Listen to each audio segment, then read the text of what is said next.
প্রিয় দর্শক, স্বাগতম আমাদের চ্যানেল।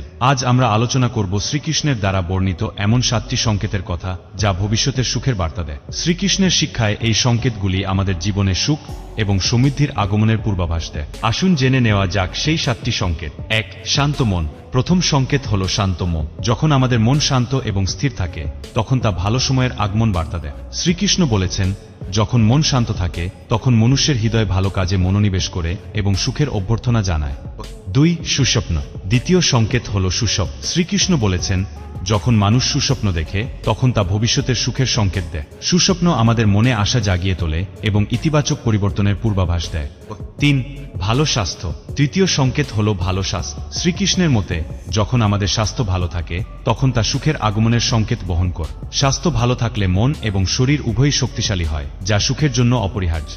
4. ইতিবাচক পরিবর্তন। চতুর্থ সংকেত হল ইতিবাচক পরিবর্তন। শ্রীকৃষ্ণ বলেছেন, যখন জীবনে ইতিবাচক পরিবর্তন আসে তখন তা ভালো সময়ের আগমনের সংকেত দেয়। পরিবর্তন সবসময় ভয় পেতে হবে না, কারণ তা সুখের নতুন দরজা খুলে দেয়।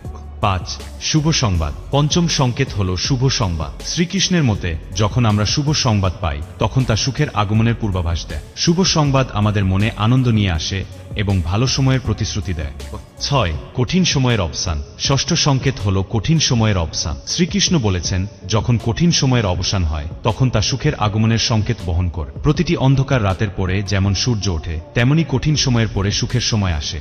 7. আধ্যাত্মিক উন্নতি। সপ্তম সংকেত হল আধ্যাত্মিক উন্নতি। শ্রীকৃষ্ণের মতে, যখন আমরা আধ্যাত্মিক উন্নতির পথে অগ্রসর হই তখন তা সুখের আগমনের সংকেত দেয়। আধ্যাত্মিকতা আমাদের মনে এবং জীবনে শান্তি এবং সুখ নিয়ে আসে।